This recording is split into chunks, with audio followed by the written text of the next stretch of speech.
So, Ontario's public college system is in a pretty serious crisis.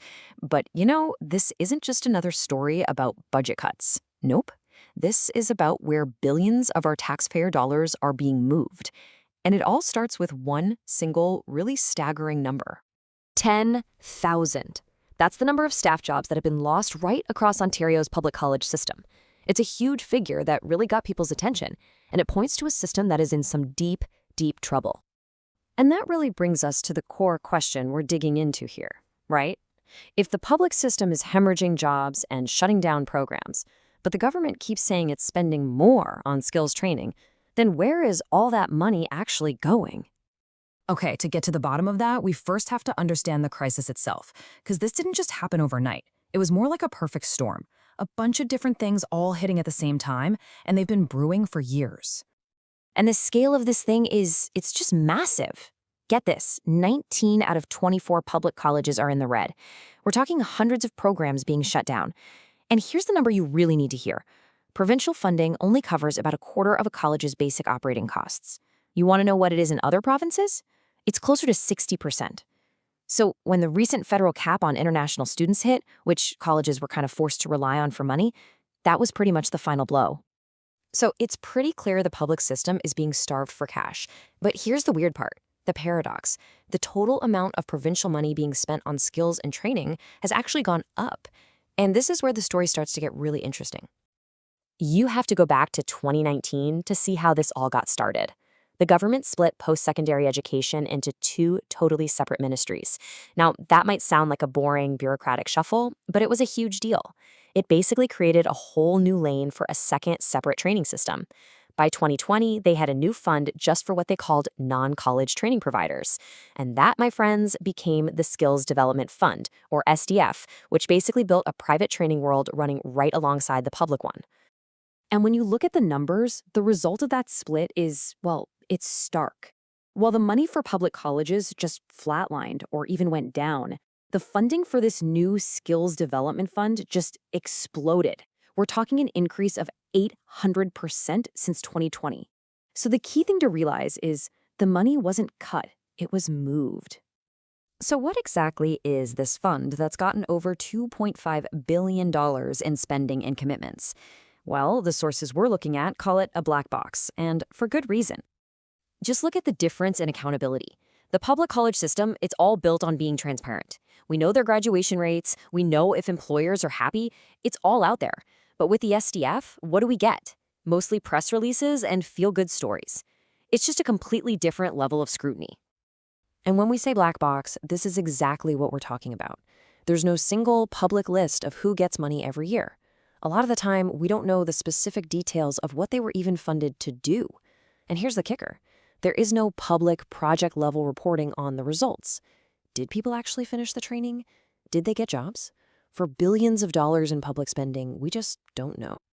So, a massive funding shift like this always creates clear winners and losers. Let's take a look at who they are.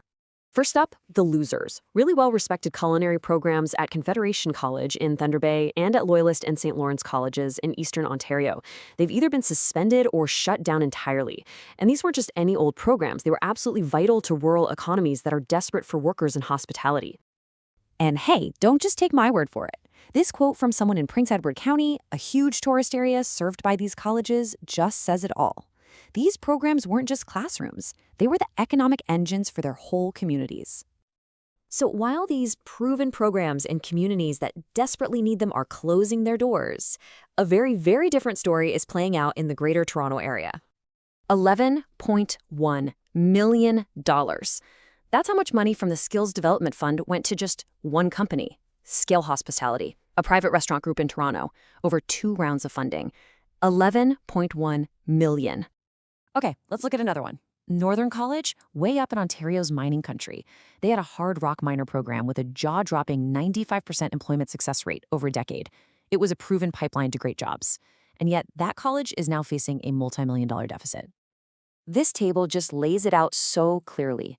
To help with its $6 million deficit, the entire college got just $42,000 in special stabilization funds.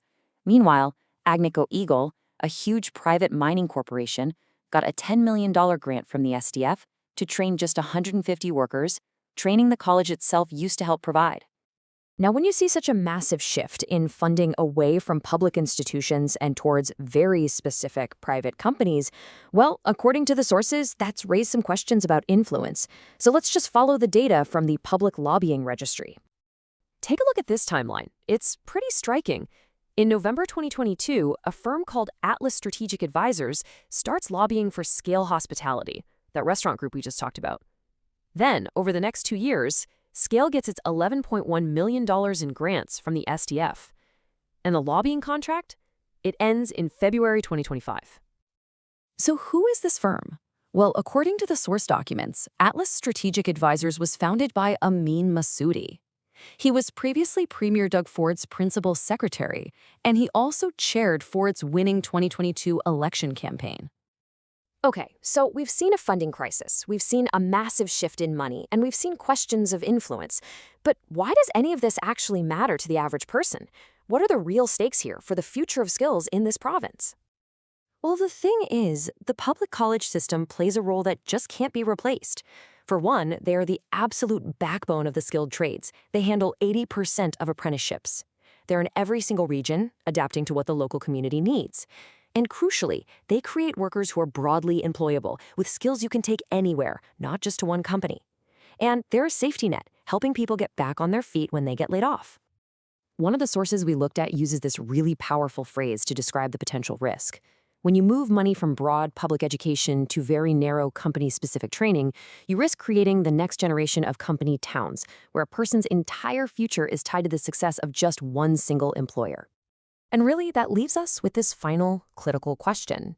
This whole thing involves billions of public dollars, and it's a fundamental change in how we think about skills and education in Ontario.